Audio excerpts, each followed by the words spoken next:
ಸ್ನೇಹಿತರೆ, ಈ ಪ್ರವಚನ ಸರಣಿಗೆ ಸ್ವಾಗತವನ್ನು ಕೋರುವ ಮೊದಲು ಒಂದು ವಿಶೇಷ ಕಾರ್ಯಕ್ರಮದ ಬಗ್ಗೆ ತಮಗೆ ತಿಳಿಸ್ತಾ ಇದ್ದೇನೆ. ಯಾರಿಗೆ ಆಮಂತ್ರಣ ಪತ್ರಿಕೆ ಸಿಕ್ಕಿರಲಿಕ್ಕಿಲ್ಲ ಅವ್ರಿಗೂ ಕೂಡ ಮಾಹಿತಿ ದೊರಕಲಿ ಅಂತ ಈ ವಿಚಾರವನ್ನು ತಿಳಿಸ್ತಾ ಇದ್ದೇನೆ.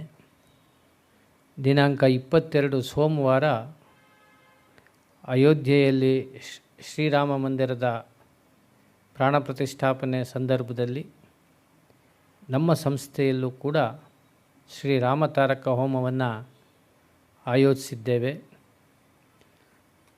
ಒಂದಕ್ಕಿಂತ ಹೆಚ್ಚು ಕಾರಣಗಳಿಂದ ಇದು ಸಂಸ್ಥೆಯ ಒಂದು ಸಂತೋಷದ ಕರ್ತವ್ಯ.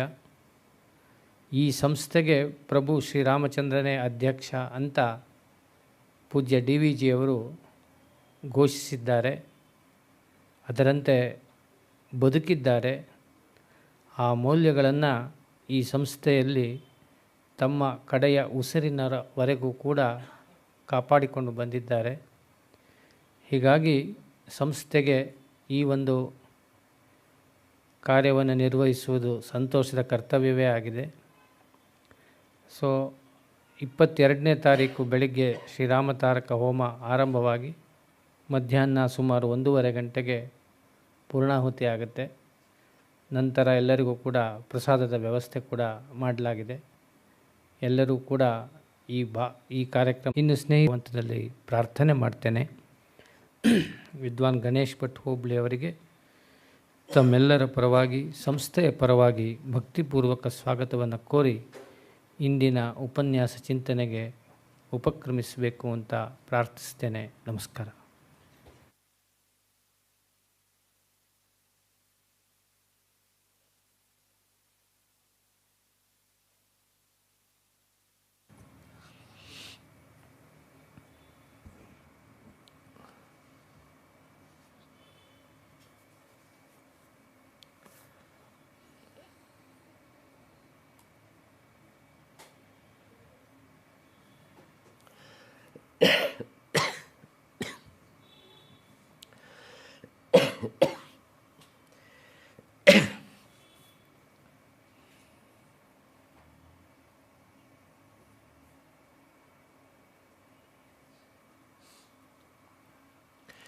ಯೋಂತಃ ಪ್ರವಿಶ್ಯ ಮಮ ವಾಚಮಿಮಾಂ ಪ್ರಸುಪ್ತಾಂ ಸಂಜೀವಯತ್ಯಖಿಲಶಕ್ತಿಧರಸ್ವಧಾಮ್ನಾ ಅನ್ಯಾಂಶ್ಚ ಹಸ್ತಚರಣಶ್ರವಣತ್ವಗಾದೀನ್ ಪ್ರಾಣಾನ್ನಮೋ ಭಗವತೆ ಪುರುಷಾಯ ತುಭ್ಯಂ.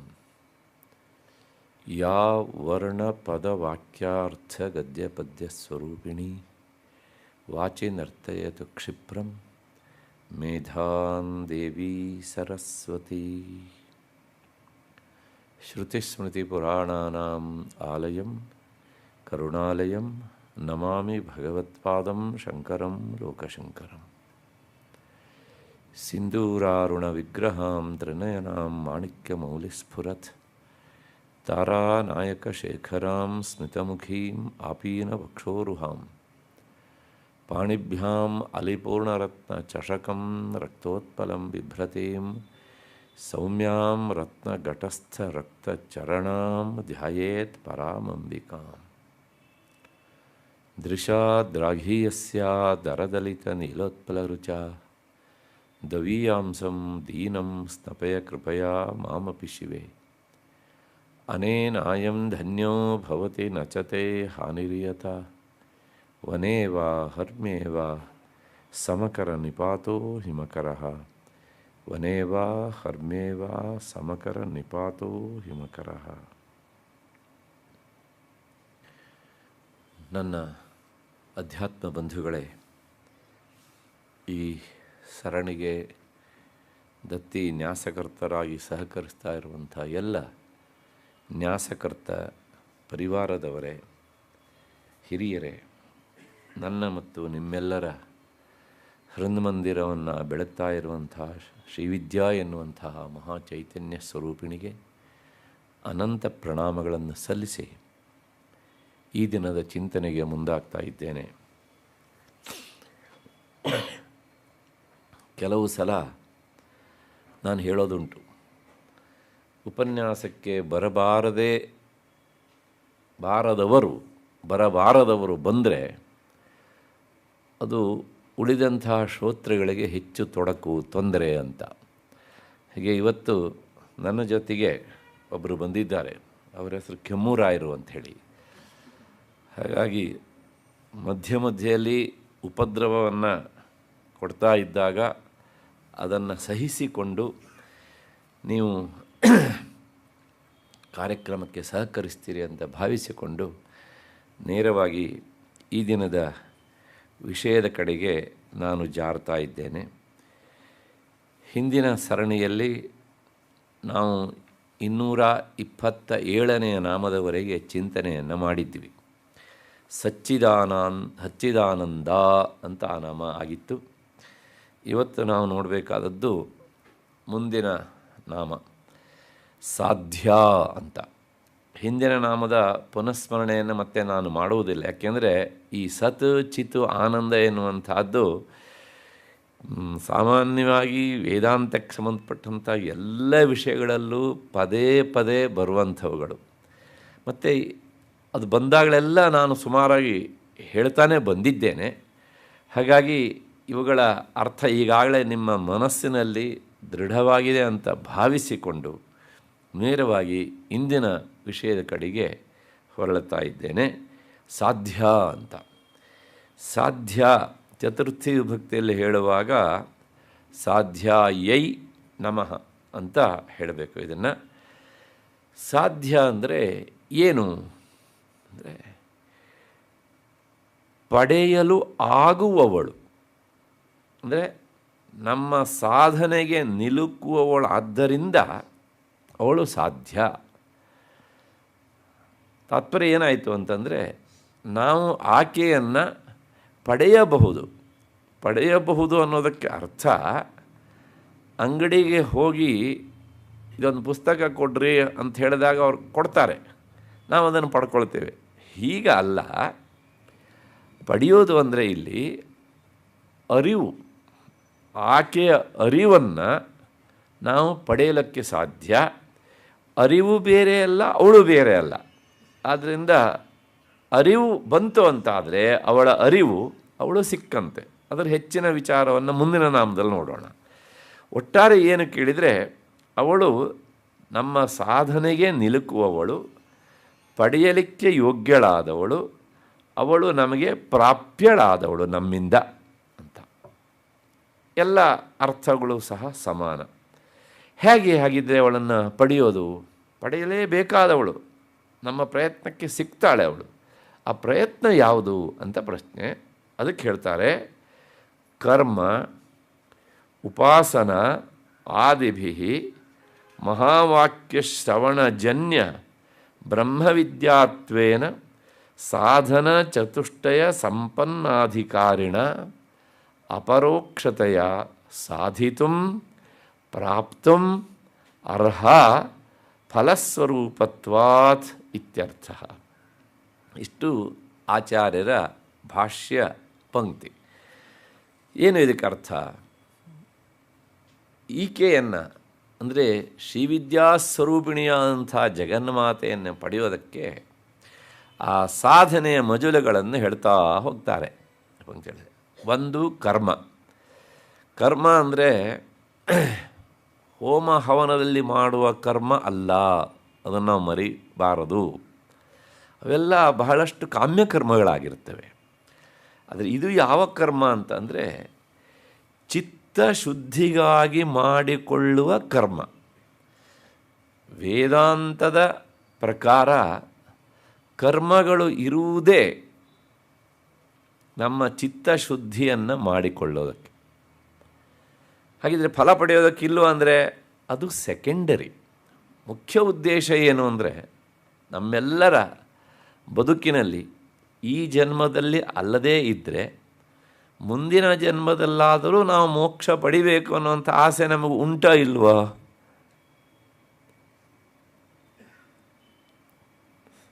ಮಾತನಾಡದೇ ಇದ್ದಿದ್ದರಿಂದ ಯಾರಿಗೂ ಆಸೆ ಇಲ್ಲ ಅಂತ ಭಾವಿಸಬಹುದೇನೋ ಪ್ರಾಯಶಃ, ಅಥವಾ ಸಮ್ಮತಿ ಲಕ್ಷಣಂ ಅಂತ ಭಾವಿಸೋಣ.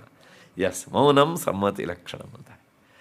ಹಾಗಾಗಿ ಅಲ್ಲ, ಯಾಕೆ ಹೇಳ್ತೀನಿ ಅಂದರೆ ಬಹಳಷ್ಟು ಜನ ತುಂಬ ಭಾವುಕರಾಗಿ ನನ್ನ ಹತ್ರ ಕೇಳೋದುಂಟು, ಈ ಜನ್ಮದಲ್ಲಿ ನಮಗೆ ಮೋಕ್ಷ ಸಿಗತ್ತಾ, ಏನು ಮಾಡಬೇಕು, ಇತ್ಯಾದಿ ಇತ್ಯಾದಿಯಾಗಿ ತುಂಬ ಜನ ಆಸ್ತಿಕರು ತುಂಬ ಭಾವುಕರಾಗಿ ಈ ಪ್ರಶ್ನೆಯನ್ನು ಕೇಳ್ತಾರೆ. ಅದರೊಳಗೂ ಸಹ ವಯಸ್ಸು ಆಗ್ತಾ ಆಗ್ತಾ ಬಂದ ಮೇಲೆ ಸಂಸಾರದಲ್ಲಿ ಮಕ್ಕಳು ತಂದೆ ತಾಯಿಯರನ್ನ ಎಷ್ಟು ಗೌರವಿಸಬೇಕು ಅಷ್ಟು ಗೌರವಿಸದೇ ಇದ್ದಾಗ ಪ್ರಾಯಶಃ ಇಂಥ ಎಲ್ಲ ಅಪ್ಪಂದಿರು ಈ ಮಾತನ್ನು ಕೇಳಿಯೇ ಕೇಳ್ತಾರೆ. ಅಪ್ಪಂದಿರು ತಾಯಂದಿರು ಸೇರಿಸ್ಕೊಂಡು ಹೇಳ್ತಿದ್ದಾನೆ ಈ ಮಾತನ್ನು ಅಲ್ವಾ. ಸಾಲದ್ದಕ್ಕೆ ಇಲ್ಲಿ ನಾವು ಒಂದು ತಪ್ಪು ಮಾಡಿರ್ತೇವೆ. ಭಾಳಷ್ಟು ಸಲ ಏನು ಮಾಡ್ತಾರೆ, ಮಕ್ಕಳು ಓದಲಿ ಅಂಥೇಳಿ ಅವ್ರನ್ನ ವಿದೇಶಕ್ಕೆ ಕಳಿಸ್ತೇವೆ. ಅಲ್ಲ ಇರ್ತಾರೆ ಅವರು. ಯಾವಾಗ ಈ ದೈಹಿಕವಾದ ಸಂಬಂಧ ದೂರವಾಗ್ತಾ ಇರುತ್ತೋ ಅದರ ಜೊತೆಗೆ ಕಾಲ ಕಳೆದಂತೆ ಮಾನಸಿಕವಾದ ಸಂಬಂಧವೂ ಸಹ ಏನಾಗುತ್ತೆ ಅಂದರೆ ದೂರ ಆಗಿಬಿಡುತ್ತೆ.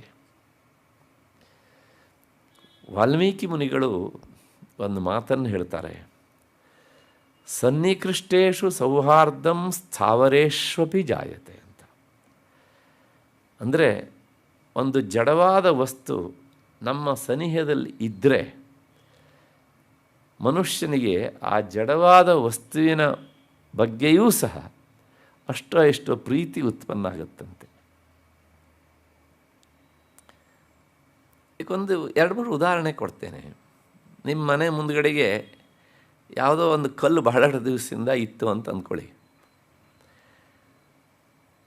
10 ವರ್ಷ ನೋಡ್ತಾ ಇದ್ದೀರಿ ನೀವು ಅದ್ರ ಮೇಲೆ ಏನು ಮಾಡ್ತೀರಿ, ಕೆಲವು ಸಲ ನಿಮಗೆ ಬೇಡದೇ ಇರುವ ವಸ್ತುಗಳನ್ನು ಹಾಕ್ತೀರಿ, ಅಥವಾ ಇನ್ನು ಕೆಲಸ ಅದ್ರ ಮೇಲೆ ಹೋಗಿ ನಿಲ್ತೀರಿ.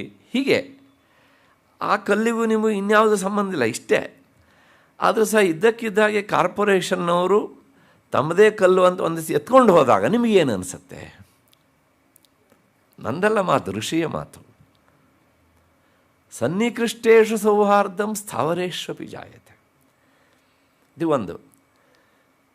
ಇನ್ನು ತಾಯಂದಿರಿಗೆ ಕೆಲವು ಸಲ ಯಾರೋ ಒಂದು ಸೀರೆ ಕೊಟ್ಟಿರ್ತಾರೆ.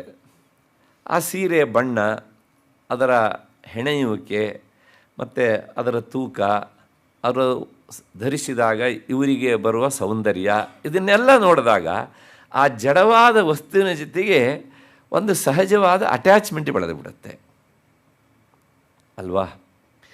ಇದ್ದಕ್ಕಿದ್ದಾಗೆ ಆ ಸೀರೆಯನ್ನು ಇಲಿ ಕಡಿತೋ ಅಥವಾ ಮಕ್ಕಳು ಇನ್ನೇನೋ ಮಾಡಿದಾಗ ಎಷ್ಟು ಪಶ್ಚಾತ್ತಾಪ ಪಡ್ತಾರೆ.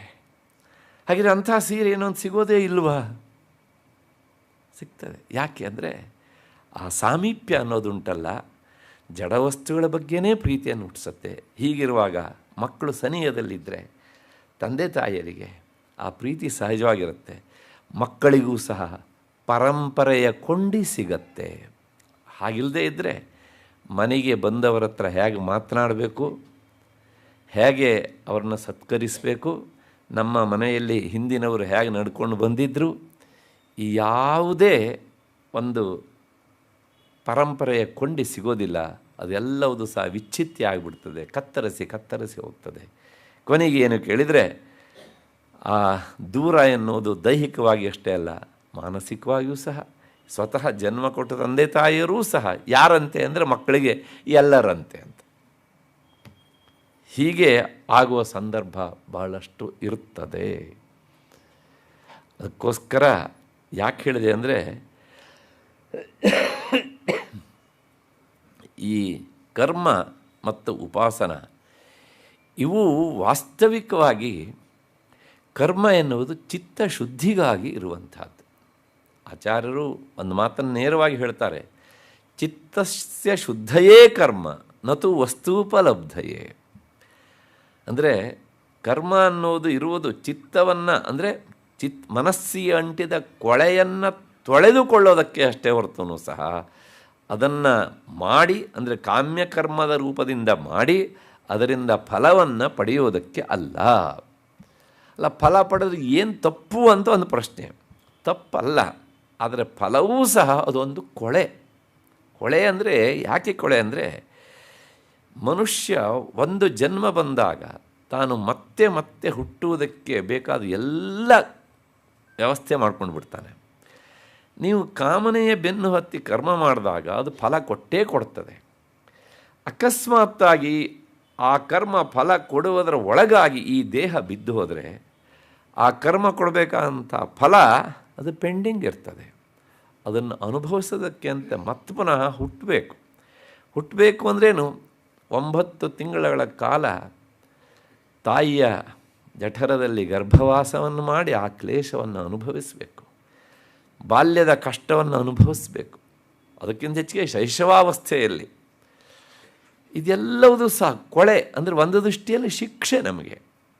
ಹಾಗಿದ್ರೆ ಈಗ ನಮಗೇನಾಗಿದೆ ಅಂದರೆ ನಾವು ಅದನ್ನು ಮರೆತು ಬಂದಿದ್ದೇವೆ. ಈಗ ಈ ಶಿಕ್ಷೆಯ ಸ್ವರೂಪ ಹೇಗಿರುತ್ತೆ ಅಂದರೆ ಅದರದ್ದೇ ಮುಂದುವರೆದ ಭಾಗವಾಗಿ ವಾರ್ಧಕ್ಯದಲ್ಲಿ ಗೊತ್ತಾಗುತ್ತೆ. ಯಾಕೆ? ದೇಹದಲ್ಲಿ ಉತ್ಸಾಹ ಇರುವುದಿಲ್ಲ, ಆಮೇಲೆ ಗಂಟುಗಳು ನೋವು. ಡಾಕ್ಟ್ರ್ ಹತ್ರ ಕೇಳಿದ್ರೆ ಏನೂ ಕಾಯಿಲೆ ಇಲ್ಲರಿ, ಒಂದೇ ಕಾಯಿಲೆ, ವಯಸ್ಸಾದದ್ದು ಒಂದೇ ಕಾಯಿಲೆ, ಹೀಗೆ ಹೇಳ್ತಾರೆ ಅಲ್ವಾ? ಹಾಗಾಗಿ ಇದು ನಮಗೆ ನೆನಪಿಗೆ ಬರುತ್ತೆ. ಹಾಗಾಗಿ ಶಾಸ್ತ್ರ ಸುಳ್ಳು ಹೇಳೋದಲ್ಲ. ವಾರ್ಧಕ್ಯದಲ್ಲಿ ಹೇಗೆ ನಾವು ಕಷ್ಟವನ್ನು ಅನುಭವಿಸ್ತೇವೋ, ಶೈಶವದಲ್ಲೂ ಗರ್ಭಾವಸ್ಥೆಯಲ್ಲೂ ಹಾಗೆ ಅದು ನಾವು ಮರೆತು ಬಂದಿದ್ದೇವೆ. ಮುಂದೆ ಯೌವನಾವಸ್ಥೆಗೆ ಬರುವಷ್ಟೊತ್ತಿಗೆ ಇಲ್ಲಿ ನೇರ ಅನುಭವಿಸ್ತಾ ಇರ್ತೇವೆ. ಹಾಗಾಗಿ ಇಷ್ಟು ಹಿನ್ನೆಲೆಯಲ್ಲಿ ಕರ್ಮ ಎನ್ನುವಂಥದ್ದು ಚಿತ್ತದ ಶುದ್ಧಿಗಾಗಿರುವುದು. ಯಾವಾಗ ಚಿತ್ತ ಅಂದರೆ ಮನಸ್ಸು ಶುದ್ಧವಾಗುತ್ತೋ, ಶುದ್ಧವಾದ ಮನಸ್ಸು ಆಕೆಯನ್ನು ಅರಿಯುವ ವಿಷಯದಲ್ಲಿ ಅದು ನಮಗೆ ಸಹಕರಿಸುತ್ತೆ. ಹೇಗೆ ಕೇಳಿದರೆ ಮುಂದೆ ಅದು ನಮ್ಮನ್ನು ಜ್ಞಾನ ಮಾರ್ಗಕ್ಕೆ ಕರೆದುಕೊಂಡು ಹೋಗುತ್ತೆ ಭಕ್ತಿ ಮಾರ್ಗದ ಮೂಲಕ. ಆ ಜ್ಞಾನ ಮಾರ್ಗದಲ್ಲಿ ನಿಂತಾಗ ಅವಳ ಅರಿವು ತೀರಾ ನಮಗೆ ಸಹಜ ಆಗತ್ತೆ. ಆಗ ಆ ಅರಿವಿನಿಂದ ನಾವು ಆಕೆಯನ್ನು ಪಡೆಯೋದಕ್ಕಾಗತ್ತೆ. ಇದು ಒಂದು, ಇದು ಕರ್ಮ. ಇನ್ನು ಉಪಾಸನೆ ಇನ್ನೂ ಒಂದು ಹಂತ ಮುಂದಕ್ಕೆ ಹೋಗುವಂಥದ್ದು. ಅದು ಚಿತ್ತದ ಏಕಾಗ್ರತೆ ಬಹಳ ಬಲವಾಗಿ ಇರಬೇಕು ಆ ಸಂದರ್ಭದಲ್ಲಿ. ಅಂಥ ಏಕಾಗ್ರ ಚಿತ್ತದಿಂದ ಅವಳನ್ನು ನಿರಂತರ ಧ್ಯಾನಿಸುವುದರಿಂದ, ಉಪಾಸಿಸುವುದರಿಂದ ಅವಳನ್ನು ಪಡೆಯೋದಕ್ಕೆ ಆಗತ್ತೆ. ಇದು ಸಹ ಸಾಧನೆಗಳು ಇವೆಲ್ಲ. ಈ ಸಾಧನೆಗಳಿಂದ ಅವಳು ನಮಗೆ ಸಿಗ್ತಾಳೆ. ಇನ್ನು ಮೂರನೇದು ವೇದಾಂತದ ದಾರಿಯಲ್ಲಿ ನೇರವಾಗಿ ಹೇಳುವಂಥದ್ದು ಏನಂದರೆ ಮಹಾವಾಕ್ಯ ಶ್ರವಣಜನ್ಯ ಬ್ರಹ್ಮವಿದ್ಯಾತ್ವೇನ. ಮಹಾವಾಕ್ಯ ಅಂದರೆ ಯಾವುಗಳು ಅಂತ ಹಿಂದಿನ ಉಪನ್ಯಾಸದಲ್ಲಿ ಹೇಳಿದ್ದೇನೆ ನಾನು. ಪ್ರಜ್ಞಾನಂ ಬ್ರಹ್ಮ, ಆತ್ಮೇ ಅಯಮಾತ್ಮ ಬ್ರಹ್ಮ, ಅದು ಕೊನೆಯದು ತತ್ವಮಸಿ, ಮತ್ತು ಪುನಃ ಅಯಮಾತ್ಮ ಬ್ರಹ್ಮ, ಅಹಂ ಬ್ರಹ್ಮಾಸ್ಮಿ. ಈ 4 ಮಹಾವಾಕ್ಯಗಳು. ಈ ಮಹಾವಾಕ್ಯಗಳಿಂದ ಜನಿಸಿದಂತಹ ಒಂದು ಹೊಸದಾದಂತಹ ಪ್ರಕಾಶ ಅದು ಸಹಕರಿಸುತ್ತೆ. ಆದರೆ ಈ ಮಹಾವಾಕ್ಯಗಳಿಂದ ಉಂಟಾಗುವಂತಹ ಜ್ಞಾನ ಏನುಂಟಲ್ಲ, ಈ ಬ್ರಹ್ಮವಸ್ತು ಅಂದರೆ ಬೇರೆ ಅಲ್ಲ, ಜ್ಞಾನವೇ. ಅದು ನೀನೇ ಆಗಿದ್ದೀಯ ಅಂತ ಗುರುಗಳು ಹೇಳಿದಾಗ, ಅದಾದಮೇಲೆ ಅಯಮಾತ್ಮ ಬ್ರಹ್ಮ, ಅದು ಇಲ್ಲೇ ಇದೆ, ಇನ್ನೆಲ್ಲೂ ಇಲ್ಲ ಅಂತ ತಿಳಿದು ಆಮೇಲೆ ನಾನು ಅದೇ ಆಗಿದ್ದೇನೆ ಅಂತ ನಿಲ್ಲೋದುಂಟಲ್ಲ, ಅಷ್ಟು ಸುಲಭದ ಮಾತಲ್ಲ. ಅದಕ್ಕೆ ಮತ್ತೆ ಪುನಃ ಸಾಧನೆ ಬೇಕು. ಏನು ಸಾಧನೆ ಅಂದರೆ ಸಾಧನ ಚತುಷ್ಟಯ ಸಂಪನ್ನ ಅಧಿಕಾರಿಣ ಅಂತ ಕರೀತಾರೆ. ಇದನ್ನು ಹಿಂದೆ ಬಹಳಷ್ಟು ಸಲ ಹೇಳಿದ್ದೇನೆ, ಆದರೆ ಇತ್ತೀಚಿನ ದಿನಗಳಲ್ಲಿ ಈ ವಿಷಯ ಬಂದಿಲ್ಲ. ಸಾಧನ ಚತುಷ್ಟಯ ಅನ್ನೋದನ್ನು ವೇದಾಂತ ಬಲ್ಲವರು ಭಾಳ ಸಲೀಸಾಗಿ ಮತ್ತೆ ಮತ್ತೆ ಹೇಳಿಬಿಡ್ತಾರೆ. ಆ ಸಾಧನ ಚತುಷ್ಟಯ ಅಂದರೆ ಯಾವುವು? ಚತುಷ್ಟಯ ಅಂದರೆ ನಾಲ್ಕರ ಗುಂಪು. ಅವು ಯಾವುವು ಅಂತಂದರೆ ಅದಕ್ಕೆ ಹೇಳ್ತಾರೆ, ಮೊದಲನೆಯದು ಆ ಸಾಧನ ಚತುಷ್ಟಯದೊಳಗೆ ಮತ್ತು ಪುನಃ ಭೇದಗಳಿವೆ, ಉಪಭೇದಗಳಿವೆ. ಒಂದು ನಿತ್ಯಾನಿತ್ಯ ವಸ್ತು ವಿವೇಕ, ಶಬ್ದ ಮಾತ್ರ ಹೇಳ್ತೇನೆ, ಆಮೇಲೆ ಅರ್ಥ ನೋಡೋಣ. ಅದಾದಮೇಲೆ ಇಹ ಅಮೂತ್ರಾರ್ಥ ಫಲಭೋಗ ವಿರಾಗ. ಮೂರನೇದು ಶಮಾಧಿ ಸಾಧನ ಸಂಪತ್ತಿ. ನಾಲ್ಕನೇದು ಮುಮುಕ್ಷುತ್ವ.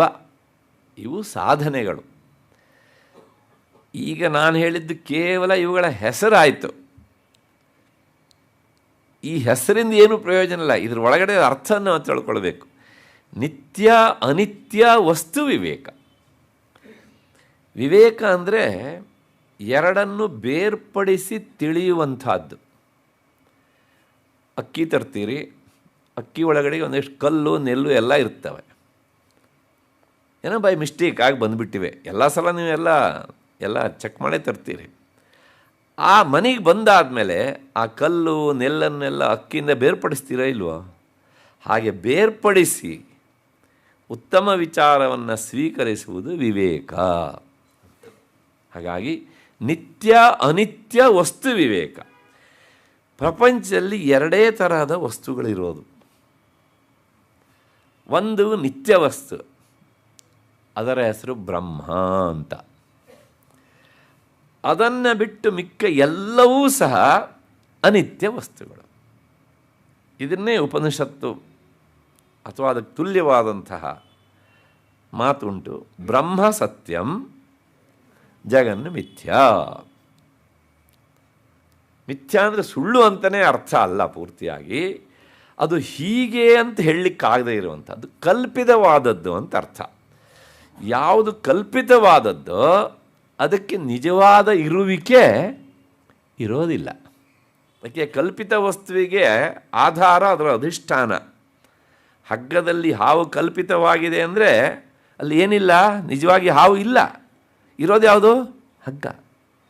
ಹಾಗೆಯೇ ಮಿಥ್ಯಾ ಅನ್ನೋದಕ್ಕೆ ಅರ್ಥ ಕಲ್ಪಿತವಾದದ್ದು, ಆರೋಪಿತವಾದದ್ದು, ಒಟ್ಟಾರೆ ಅದು ಹೀಗೆ ಅಂತ ಹೇಳಲಿಕ್ಕೆ ಬರದೇ ಇರುವಂಥದ್ದು. ಇಷ್ಟು ಹಿನ್ನೆಲೆಯಲ್ಲಿ ನಿತ್ಯವಾದದ್ದು ಬ್ರಹ್ಮವಸ್ತು, ಅದನ್ನು ಬಿಟ್ಟು ಮಿಕ್ಕಿದ್ದೆಲ್ಲವೂ ಸಹ ಅನಿತ್ಯ ವಸ್ತು.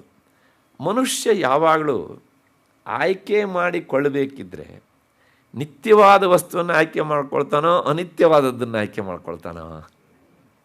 ಅನಿತ್ಯವಾದದ್ದನ್ನು ಆಯ್ಕೆ ಮಾಡ್ಕೊಳ್ತಾನ? ಇಲ್ಲ. ಯಾಕೆ ಗೊತ್ತಾ? ಒಂದು ವಸ್ತು ತಗೊಂಡ್ರೆ ಇದು ಬಹಳ ಕಾಲ ಇರಲಿ, ಇವತ್ತು ತಗೊಂಡು ನಾಳೆನೇ ಹಾಳಾಗುವ ಪೇಟೆಗಳಲ್ಲಿ ತೇರು ಬೀದಿಗಳಲ್ಲಿ ಸಿಗ್ತಾವಲ್ಲ ಮಕ್ಕಳ ಆಟಿಕೆ ಸಾಮಾನುಗಳು. ತಾಯಿಂದರೆ ಹಣೆ ಹಚ್ಚಿಟ್ಕೊಳ್ಳೋದು, ಬೇಡವೋ ಮನೆಗೆ ಹೋಗೋದ್ರೊಳಗೆ ಹಾಳಾಗಿ ಹೋಗ್ತದೆ ಈ ಬಣ್ಣದ ಕುದುರೆ ಅಂತ. ಆಮೇಲೆ ಪೀಪಿಳಿ ತರ್ತಾರೆ, ಅಂಗಡಿಯಲ್ಲಿ ತಗೊಂಡಿರ್ತಾರೆ, ಮನೆಗೆ ಬರೋಷ್ಟೊತ್ತಿಗೆ ಅದು ಅಷ್ಟೇ ಹಾಳಾಗಿ ಹೋಗ್ತದೆ ಅಲ್ವಾ? ಇಂಥ ವಸ್ತುಗಳನ್ನು ಮನುಷ್ಯ ಆಯ್ಕೆ ಮಾಡ್ಕೊಳ್ಳಿಕ್ಕೆ ಇಷ್ಟಪಡ್ತಾನೆ ಅಂದರೆ ಮಕ್ಕಳಿಗೂ ಅವನಿಗೂ ಏನೂ ವ್ಯತ್ಯಾಸ ಇಲ್ಲ ಅಲ್ವಾ? ಆದ್ದರಿಂದ ಮನುಷ್ಯ ಯಾವಾಗಲೂ ಶಾಶ್ವತವಾದದ್ದನ್ನು ಬಯಸ್ತಾನೆ. ಶಾಶ್ವತವಾದ ನಮ್ಮ ಕೈಗೆ ಒಂದು ಸುಖ ಬಂತು ಅಂದರೆ ಆ ಸುಖ ಈಗ ಬಂದು ಹೀಗೆ ಬಂದು ಹಾಗೆ ಹೋಗಲಿ ಅಂತ ಬಯಸ್ತೇವೋ ಅಥವಾ ನಮ್ಮದೇ ಆಗಲಿ ಅಂತ ಬಯಸ್ತೇವೋ? ನಮ್ಮದೇ ಆಗಲಿ ಅಂತ ಬಯಸ್ತೇವೆ ಅಲ್ವಾ? ಅಷ್ಟೇ ಅಲ್ಲ, ಅದ್ರ ಜೊತೆಗೆ ನಮಗೆ ಯಾವುದೇ ವಿಷಯದಲ್ಲೂ ಸಾಕು ಅನ್ನೋ ಭಾವನೆಯೂ ಬರೋದಿಲ್ಲ. ಅಷ್ಟು ನಾವು ಬಯಸ್ತೇವೆ ನಮ್ಮ ಕೈಲಿ ಇರಬೇಕು ಅದಂತ. ಸಾಕು ಅಂತ ಹೇಳೋದು ಊಟದಲ್ಲಿ ಮಾತ್ರ. ಇನ್ನೆಲ್ಲರೂ ಸಾಕು ಅಂತ ಹೇಳ್ತಾವೆ, ಹೇಳಿ ನೋಡೋಣ ನೀವು. ಒಬ್ಬನಿಗೆ 2 ಲಕ್ಷ ಕೊಟ್ಟರೆ ಅವನು ಸಾಕು ಅಂತ ಹೇಳ್ತಾನೆ, ಇನ್ನೊಂದು ಲಕ್ಷ ಕೊಡ್ಬೋದಿತ್ತು, ಏನಾಗಿತ್ತು ರೀ ದಡಿಯನಿಗೆ ಅಲ್ವಾ? ಅಥವಾ ಇನ್ಯಾವುದೊಂದು ಅಮೂಲ್ಯವಾದ ವಸ್ತು ಕೊಟ್ಟ ಅಂತ ಇಟ್ಕೊಳ್ಳಿ, ತೃಪ್ತನಾಗ್ತಾನೆ? ಇಲ್ಲ, ಇನ್ನೊಂದು ಕೊಡ್ಬೋದಿತ್ತಲ್ರಿ. ಕೈಗೆ ಯಾರೋ ಕಡಗ ಹಾಕಿದ್ರು, ಬಲಗೈ ಹಾಕಿದ್ರು, ನನ್ನ ಎಡಗೈ ಏನ್ರಿ ಮಾಡಿತ್ತು ಅವರಿಗೆ? ಅದಕ್ಕೊಂದು ಹಾಕ್ಬೋದಿತ್ತಲ್ವ? ಹೀಗೆ ಮನುಷ್ಯ ಎಲ್ಲೂ ಸಹ ಸಾಕು ಅಂತ ಹೇಳೋದಿಲ್ಲ. ಸಾಕು ಅಂತ ಹೇಳೋದು ಆ ಕ್ಷಣಿಕ ತೃಪ್ತಿಯಲ್ಲಿ ಮಾತ್ರ. ಹೌದು ತಾನೆ? ಆದ್ದರಿಂದ ಮನುಷ್ಯ ಬಯಸೋದು ಯಾವಾಗಲೂ ಸಹ ಒಂದು ಸಲ ನಮ್ಮ ಕೈಗೆ ಬಂದಂಥ ವಸ್ತು ಅದು ಶಾಶ್ವತವಾಗಿ ನನಗೆ ದಕ್ಕಬೇಕು. ಇದು ಲೋಕದ ಸ್ವಭಾವ. ಅಂತಹ ಶಾಶ್ವತವಾದದ್ದು ಯಾವುದು ಅಂದರೆ ಬ್ರಹ್ಮವಸ್ತು. ಬ್ರಹ್ಮವಸ್ತು ಬೇರೆ ಅಲ್ಲ, ಮೋಕ್ಷ ಸ್ವರೂಪ ಬೇರೆ ಅಲ್ಲ. ಹಾಗಾಗಿ ಅಲ್ಲಿಗೆ ಏನು ಹೇಳೋದಂಗಾಯಿತು ಅಂದರೆ ಈ ಪ್ರಪಂಚದಲ್ಲಿ ಶಾಶ್ವತವಾದದ್ದು ಬ್ರಹ್ಮವಸ್ತು ಮಾತ್ರವಾದದ್ರಿಂದ, ಅದು ನನ್ನ ಸ್ವರೂಪಕ್ಕಿಂತ ಬೇರೆ ಅಲ್ಲದೇ ಇದ್ದದ್ರಿಂದ ಈ ದೇಹ ಬಿದ್ದು ಹೋಗುವುದರ ಒಳಗಾಗಿ ನಾನು ಆ ಸ್ವರೂಪವನ್ನು ಅರಿಯಬೇಕು. ಯಾಕೆಂದರೆ ಅದು ನನ್ನ ಸ್ವರೂಪ ಅಂತ ನಿರಂತರ ವಿಚಾರ ಮಾಡುವುದುಂಟಲ್ಲ, ಇದು ನಿತ್ಯ ಅನಿತ್ಯ ವಸ್ತುಗಳ ವಿವೇಕ. ಆಯಿತು, ಇದು ಒಂದಾಯಿತು ಸಾಧನ ಚತುಷ್ಟಯದೊಳಗೆ. ಇನ್ನು ಎರಡನೇದು ಇಹ ಅಮೂತ್ರಾರ್ಥ ಫಲಭೋಗ ವಿರಾಗ. ಇಹ ಇಹ ಅಂದರೆ ಈ ಪ್ರಪಂಚದ ಸುಖ. ನಾವೆಲ್ಲರೂ ಸಹ ಭೌತಿಕ ಸುಖದ ಹಿಂದೆ ಬಿದ್ದು ಹೋಗುವವರೇ. ಸುಖ ಅನುಭವಿಸ್ತೇವೆ, ಸರಿ, ಮತ್ತು 2 ತಾಸು ಆಯಿತು, ಮತ್ತು ಪುನಃ ಬೇಕು ಅಂತ ಅನಿಸುತ್ತೆ. ಹೊಟ್ಟೆ ತುಂಬ ಊಟ ಮಾಡಿದ್ವಿ ರೀ, ತುಂಬ ತೃಪ್ತಿ ಆಯಿತು. ಎಷ್ಟೊತ್ತು? 4 ತಾಸು. ಮತ್ತು 5ನೇ ತಾಸಿಗೆ ಕ್ಷುದ್ಬಾಧ ಅಲ್ವಾ? ಅಂದರೆ ಇಲ್ಲಿ ಸಿಗುವಂತಹ ಎಲ್ಲವುದೂ ಸಹ ಅದೇನಾಗುತ್ತೆ ಅಂದರೆ ಆ ಫಲ ಎನ್ನುವಂಥದ್ದು ಇದು ಕ್ಷಣಿಕ. ಯಾವುದನ್ನೇ ತಗೊಳ್ಳಿ ನೀವು ಬೇಕಿದ್ದಾರೆ. ಮನೆ ಕಟ್ತೀರಾ, ಕಟ್ರಪ್ಪ. ಎಷ್ಟು ವರ್ಷ? 60 ವರ್ಷ, 100 ವರ್ಷ. ಅದು ಹಾಳಾಗದೇನೂ ಇರ್ಬೋದು, ಚೆನ್ನಾಗಿರ್ಬೋದು. ಆದರೆ ನಿಮ್ಮ ಬೀದಿಯಲ್ಲಿ 60 ವರ್ಷದ ಮನೆ ನಿಮ್ಮದು ಅಂದೆ. ಮಿಕ್ಕಿದ್ದೆಲ್ಲ 10-12 ವರ್ಷದ್ದು. ಆಗ ನೀವು ಟೈಲ್ಸ್ ಹಾಕಿದ್ರಿ, ರೆಡ್ ಆಕ್ಸೈಡ್ ಇತ್ತು. ಅದ್ರ ಬೇರೆ ಎಲ್ಲ ಇವಾಗ ಗ್ರಾನೈಟು ಅಲ್ವಾ? ನಿಮ್ಮ ಮನೆಗೆ ಅರಿಶಿನ ಕುಂಕುಮ ಕರೆದ ಸಿಗುವಂಥ ಮೋಕ್ಷ ಫಲದ ಎದುರಿನಲ್ಲಿ ಅದು ಸಹ ನಗಣ್ಯ, ಅದು ಸಹ ಕ್ಷಣಿಕ, ಅದು ತೀರಾ ಅಶಾಶ್ವತ. ವಿವೇಕಾದವನು ಏನು ವಿಚಾರ ಮಾಡಬೇಕಾಗಿದ್ದರೆ, ಈ ಲೋಕದ ಫಲ ಹೇಗೆ ಕ್ಷಣಿಕವೋ ಕರ್ಮಜನ್ಯವಾದ ಸ್ವರ್ಗದ ಫಲವೂ ಸಹ ಅದು ಕ್ಷಣಿಕ. ಯಾಕೆಂದರೆ ಯಜ್ಜನ್ಯಂ ತದು ಅನಿತ್ಯಂ. ನಿಮಗೆ ಸ್ವರ್ಗ ಯಾವಾಗ ಸಿಗ್ತದೆ ಕೇಳಿದ್ರೆ ಕರ್ಮದ ಫಲರೂಪವಾಗಿ ಸಿಗ್ತದೆ. ಅಂದರೆ ಸ್ವರ್ಗ ಅದು ಕರ್ಮದಿಂದ ನಮಗೆ ಪ್ರಾಪ್ಯವಾದದ್ದು, ಕರ್ಮಜನ್ಯವಾದದ್ದು. ಯಾವುದು ಹುಟ್ಟುತ್ತದೆಯೋ ಅದೇನಾಗಬೇಕು? ನಶಿಸಲೇಬೇಕು. ಆದ್ದರಿಂದ ಸ್ವರ್ಗದ ಫಲವೂ ಸಹ ಅದು ಕ್ಷಣಿಕವೇ. ಯೋಗ ವಾಸಿಷ್ಠದ ಪ್ರಾರಂಭದಲ್ಲಿ ಒಂದು ಮಾತು ಬರ್ತದೆ. ಏನು ಮಾತು ಅಂದರೆ, ಅರಿಷ್ಟನೇಮಿ ಎನ್ನುವಂಥ ಒಬ್ಬ ರಾಜ ಇದ್ದ, ರಾಜ ಋಷಿ. ಅವನು ಆ ಎತ್ತರಕ್ಕೆ ಏರಿದ್ದ. ಅವನು ತಾನು ಆತ್ಮ ಸಾಕ್ಷಾತ್ಕಾರ ಮಾಡಿಕೊಳ್ಬೇಕು ಅಂಥೇಳಿ ಸಾಕಷ್ಟು ಅಧ್ಯಯನಾದಿಗಳನ್ನೆಲ್ಲ ಮಾಡಿ ಆ ನಿರಂತರ ಬ್ರಹ್ಮಚಿಂತನಾ ರೂಪವಾದ ತಪಸ್ಸಿಗೆ ತೊಡಗಿದ್ದ. ಇದೆಲ್ಲ ಅಧ್ಯಾತ್ಮದ ದಾರಿಯಲ್ಲಿ ಆಗುವಂತಹ ತೊಡಕುಗಳು. ಯಾಕೆಂದರೆ ಅವನಲ್ಲೂ ಹೋಗೋದನ್ನು ತಪ್ಪಿಸಿ ಇಲ್ಲಿ ಕರ್ಕೊಂಡು ಬಂದು ಸ್ವರ್ಗ ಫಲ ಕೊಟ್ಟು ಕೆಲವು ದಿವಸ ಅವನು ಅನುಭವಿಸಂತೆ ಮಾಡಿ ಮತ್ತು ಪುನಃ ಗೋ ಬ್ಯಾಕ್ ಅಂತ ಹೇಳುವಂಥದ್ದು. ದೇವದೂತ ಬಂದು ದೇವೇಂದ್ರ ಹೇಳಿದ್ದಾನೆ, ಸ್ವರ್ಗಕ್ಕೆ ಕರ್ಕೊಂಡು ಬಾ ಅಂಥೇಳಿ. ನಾನು ಬಂದಿದ್ದೇನೆ, ಹಾಗಾಗಿ ನೀನು ನಮ್ಮ ಸ್ವರ್ಗಕ್ಕೆ ಬಾ ಅಂತ ಕರೆದ ಅರಿಷ್ಟನೇಮಿ ಎನ್ನುವಂಥ ರಾಜಋಷಿಯನ್ನು. ಆಗ ಆತ ಅವನತ್ರ ಒಂದು ಪ್ರಶ್ನೆ ಕೇಳ್ತಾನೆ, ನಿಮ್ಮ ಸ್ವರ್ಗದ ವಿಶೇಷತೆ ಏನು? ಏನೆಲ್ಲ ಅನುಕೂಲಗಳಿವೆ ಅಲ್ಲಿ? ನನಗೆ ಸ್ವಲ್ಪ ಹೇಳಪ್ಪ. ಯಾವಾಗಲೂ ಅಷ್ಟೇ, ಮನುಷ್ಯವನ್ನು ಆಯ್ಕೆ ಮಾಡ್ಕೊಳ್ಬೇಕಿದ್ರೆ ತನಗೆ ಅನುಕೂಲಕರವಾದದ್ದಿದೆಯೋ ಪ್ರತಿಕೂಲವಾದದ್ದಿದೆಯೋ ಅಂತ ವಿಚಾರ ಮಾಡಬೇಕಲ್ವ.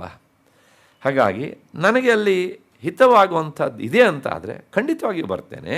ಹಾಗಾಗಿ ನಿಮ್ಮ ಸ್ವರ್ಗದ ಅಲ್ಲಿ ಏನೇನು ಅನುಕೂಲ ಇದೆ ಅನ್ನೋದನ್ನೆಲ್ಲ ಸ್ವಲ್ಪ ನನಗೆ. ಪುಣ್ಯದ ಫಲವನ್ನು ಹೆಚ್ಚೆಚ್ಚಾಗಿ ಅನುಭವಿಸ್ತಾರೆ, ಕಡಿಮೆ ಮಾಡಿದವರು ಕಡಿಮೆ ಅನುಭವಿಸ್ತಾರೆ. ಇಷ್ಟು ಹೇಳಿದ ಅವನು. ಆಮೇಲೆ ಇವನು ಕೇಳ್ತಾನೆ, ಆಗ ಈ ಕಡಿಮೆ ಪುಣ್ಯ ಮಾಡಿ ಅಲ್ಲಿ ಹೋಗಿರ್ತಾರಲ್ಲ, ಸ್ವಲ್ಪ ಹೆಚ್ಚು ಸುಖವನ್ನು ಮಾಡಿ ಹೋದಂಥವನ್ನು ನೋಡಿ ಇವರಿಗೆ ಏನಾದ್ರು ಅನ್ನಿಸ್ತದೆಯೋ ಅಂತ. ಉಂಟು, ಆ ತರತಮ ಭಾವ ಅನ್ನೋದುಂಟು. ಅಯ್ಯೋ ನನಗದು ಸಿಗಲಿಲ್ಲಲ್ಲ ಅಂತ ಈ ಕಡಿಮೆ ಪುಣ್ಯ ಮಾಡಿ ಹೋದವರು ತುಂಬ ಪಶ್ಚಾತ್ತಾಪ ಪಡ್ತಾರೆ. ಮತ್ತು ಹೆಚ್ಚು ಸುಖವನ್ನು ಮಾಡಿ ಅನುಭವಿಸ್ತಾ ಇರುವವರ ದೃಷ್ಟಿಯಲ್ಲಿ, ಒಂದು ದೃಷ್ಟಿಯಲ್ಲಿ ಇವರು ಏನಲ್ಲ, ನಗಣ್ಯ ಹೀಗೆ ಅಂತ. ಹಾಗ ಅಂತ. ಆಗ ಆ ಅರಿಷ್ಟನೇಮಿ ರಾಜರ್ಷಿ ಕೇಳ್ತಾನೆ, ಅಂದರೆ ಈ ತರತಮ ಭಾವ, ಮೇಲು ಕೀಳು, ಹೆಚ್ಚು ಕಡಿಮೆ ಅನ್ನೋದೆಲ್ಲ ಅಲ್ಲೂ ಇದೆ ಅಂತಾದರೆ ನಿನ್ನ ಸ್ವರ್ಗಕ್ಕೂ ನಮ್ಮ ಭೂಲೋಕಕ್ಕೂ ಏನು ವ್ಯತ್ಯಾಸ? ಇದಿಷ್ಟು ಇಲ್ಲೂ ಉಂಟು ಅಲ್ವಾ?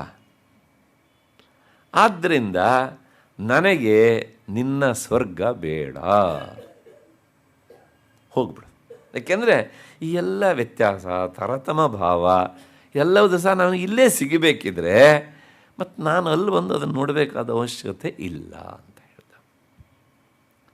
ಯಾಕೆ ಹೇಳಿದೆ ಅಂದರೆ, ಸ್ವರ್ಗದಲ್ಲೂ ಸಹ ಇಂತಹ ಈ ಹೆಚ್ಚು ಕಡಿಮೆ ಭಾವ ಉಂಟು ಅಂತಾದರೆ ಇದನ್ನು ಅನುಭವಿಸೋದಕ್ಕೆ ಸ್ವರ್ಗಕ್ಕೆ ಹೋಗಬೇಕಾ? ಒಂದು. ಮತ್ತು ಸ್ವರ್ಗದ ಸುಖ ಅನುಭವಿಸಿ ಆದ ಮೇಲೆ ಕ್ಷೀಣೇ ಪುಣ್ಯೇ ಮರ್ತ್ಯಲೋಕಂ ವಿಶಂತಿ. ನೀವು ಒಂದಿಷ್ಟು ದುಡ್ಡು ತಗೊಂಡು ಅಮೇರಿಕಕ್ಕೆ ಹೋಗ್ತೀರಿ. ಹೋಗಬೇಕಿದ್ರೆ ಅದನ್ನು ಅಲ್ಲಿನ ಏನು ದುಡ್ಡಾಗಿ ಡಾಲರ್ ಆಗಿ ಪರಿವರ್ತನೆ ಮಾಡ್ಕೊಂಡು ಹೋಗ್ತೀರಿ, ಅನುಭವಿಸ್ತೀರಿ. 1-2 ತಿಂಗಳ ವಿಸಿಟರ್ಸ್ ವೀಸಾದಲ್ಲಿ ಹೋಗಿರ್ತೀರಪ್ಪ, ಎಂಜಾಯ್ ಮಾಡಿದ್ರಿ, ಎಲ್ಲವುದು ಅವಧಿನೇ ಮುಗೀತು, ದುಡ್ಡು ಖಾಲಿ ಆಯಿತು. ಆದರೂ ನೀವಲ್ಲೇ ಇರೋಕ್ಕಾಗತ್ತಾ? ಏನು ಮಾಡಬೇಕು?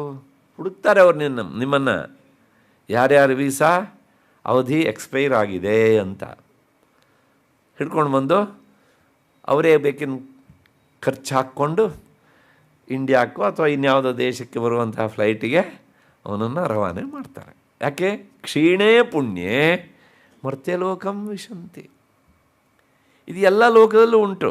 ಪ್ರಾಯಶಃ ಇದು ಪೂರ್ತಿ ಅಪ್ಲೈ ಆಗದೆ ಇದ್ದರೆ ನಮ್ಮ ಭಾರತ ದೇಶ ಮಾತ್ರ ಇರ್ಬೋದು. ಇಲ್ಲಿ ಬಂದವರು ಯಾರೂ ವಾಪಸ್ ಹೋಗೋದಿಲ್ಲ, ಯಾರೂ ಹೋಗೋದಿಲ್ಲ. ಮತ್ತು ಸಾಲದ್ದಕ್ಕೆ ಒಂದು ತಲೆಮೇರ ಆದಮೇಲೆ, ತಲೆಮಾರು ಕಳೆದ ಮೇಲೆ ನಾವೇ ಇಲ್ಲಿ ಮೊದಲು ಬಂದವರು, ನೀವು ಆಮೇಲೆ ಬಂದವರು ಅಂತ ಹೇಳ್ತಾರೆ. ಸಾಲದ್ದಕ್ಕೆ ನಮ್ಮ ರಾಜಕಾರಣಿಗಳು ಹೂ ಹಾಕ್ತಾರೆ. ಯಾಕೆಂದರೆ ಪಾಪ ನೆಕ್ಸ್ಟ್ ಇಲೆಕ್ಷನ್ನಿಗೆ ಬೇಕಲ್ಲ ಅವರು, ಅಲ್ವಾ? ಹೀಗೆ ಇರಲಿ, ಆ ವಿಷಯ ಬೇರೆ. ಆದರೆ ಸ್ವರ್ಗದ ಸುಖವೂ ಸಹ ಅದು ಶಾಶ್ವತ ಅಲ್ಲ, ಅದು ಕ್ಷಣಿಕ. ಹಾಗಿದ್ರೆ ಆ ಸುಖವೂ ಶಾಶ್ವತ ಅಲ್ಲ ಅಂತಾದರೆ ಅದನ್ನು ಮೀರಿದ ಮಿಕ್ಕಿದ ಸುಖ ಯಾವುದು? ಅದೇ ಆ ಆತ್ಮಸ್ವರೂಪವನ್ನು ಅರಿತಾಗ ಬರುವಂತಹ ಬ್ರಹ್ಮಜ್ಞಾನ, ಅದೇ ಮೋಕ್ಷ. ಅದು ಬೇಕು ಅಂತ. ಇಹ ಅಮೂತ್ರಾರ್ಥ ಫಲಭೋಗ ವಿರಾಗ. ಅಂದರೆ ಈ ಭೂಲೋಕದಿಂದ ಸಿಗುವ ಸುಖದಲ್ಲೂ ಸ್ವರ್ಗದಿಂದ ಸಿಗುವಂತಹ ಸುಖದಲ್ಲೂ ವಿರಾಗ, ವೈರಾಗ್ಯ, ಅಸಹ್ಯ ಭಾವನೆ. ಎಷ್ಟರ ಮಟ್ಟಿಗೆ ಅಸಹ್ಯ ಭಾವನೆ ಬರಬೇಕು ಅಂದರೆ ಶಾಸ್ತ್ರದಲ್ಲಿ 2 ಉದಾಹರಣೆ ಕೊಡ್ತಾರೆ. ಅದನ್ನು ಹೇಳಿಬಿಡ್ತೇನೆ. ನಾಯಿ ವಾಂತಿ ಮಾಡಿದರೆ, ವಾಮಿಟ್ ಮಾಡಿದರೆ ಅದನ್ನು ಯಾರಾದರೂ ಆಯ್ಕೆ ಮಾಡಿಕೊಳ್ಳಿಕ್ಕೆ ಹೋಗ್ತಾರಾ? ಎಷ್ಟು ಅಸಹ್ಯ ಅಲ್ವಾ?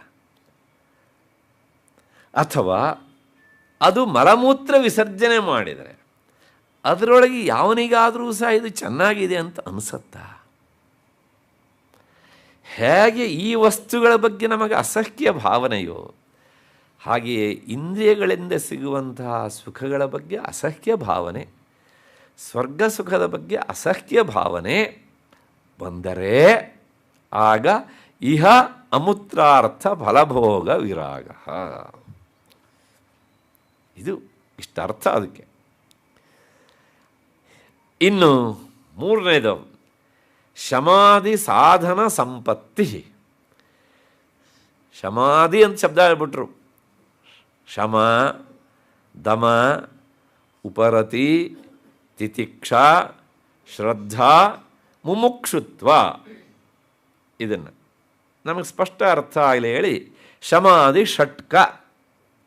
ಷಟ್ಕ ಅಂದರೆ 6ರ ಗುಂಪು, 6. ಹಾಗಿದ್ರೆ ಏನು? ಒಂದೊಂದಕ್ಕೂ ನೋಡಬೇಕಲ್ಲ ಇವಾಗ ನಮಗೆ. ಇದು 2 ಸಾಧನೆ ಮಜಲಾಯಿತು. ಮಹಾವಾಕ್ಯನ ಅರ್ಥ ಮಾಡ್ಕೊಳ್ಳಿಕ್ಕೆ ಬೇಕಾದದ್ದು.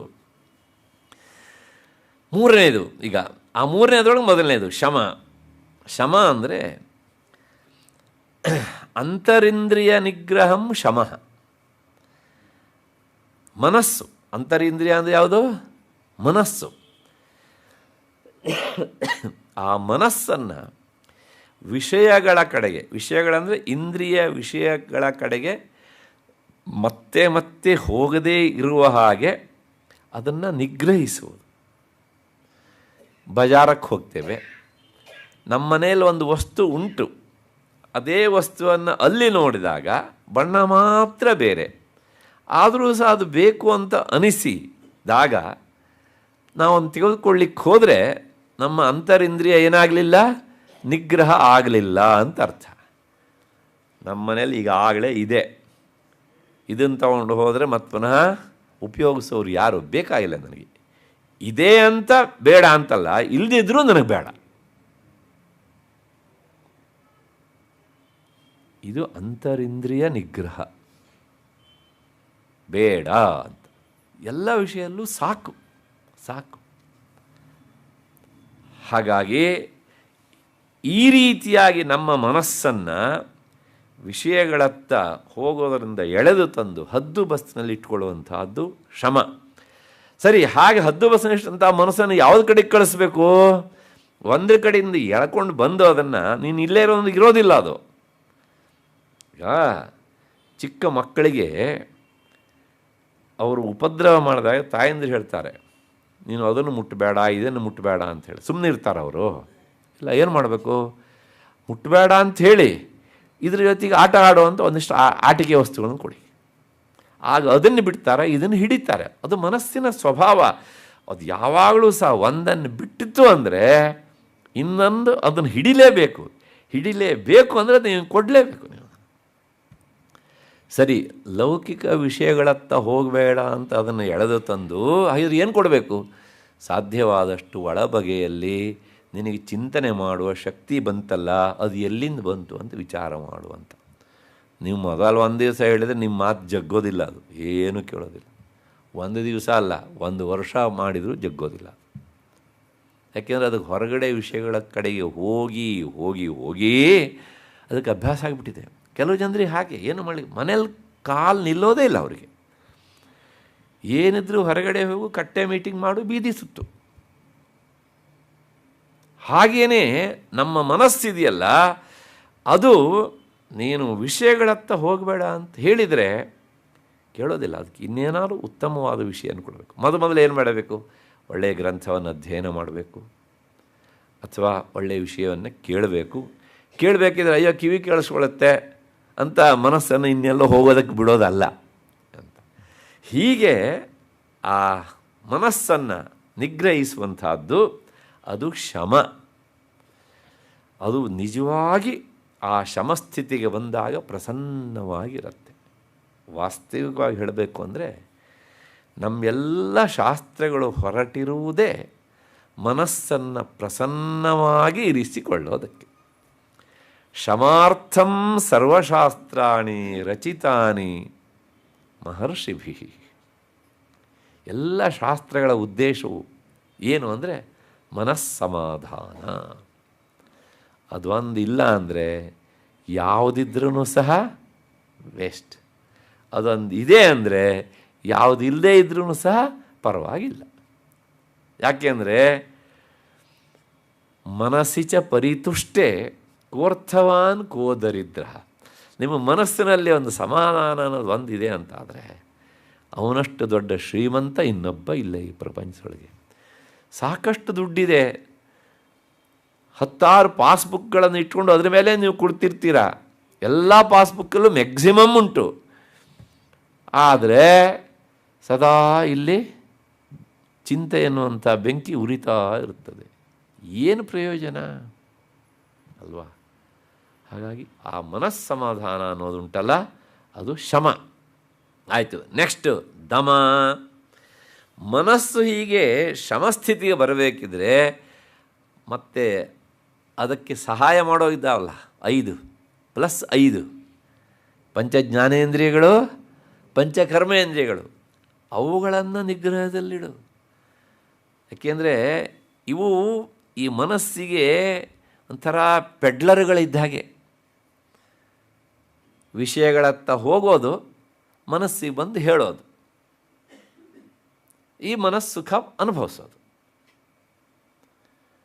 ಎಲ್ಲೋ ಬೋಂಡ ಕರಿತಾ ಇದ್ದಾರೆ, ಮನಸ್ಸು ಹೋಗತ್ತಾ?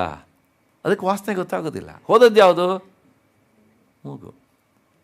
ವಾಸನೆಯನ್ನು ತಾನು ಅನುಭವಿಸಿಕೊಂಡು ಬಂದು ಮನಸ್ಸಿಗೆ ಹೇಳತ್ತೆ.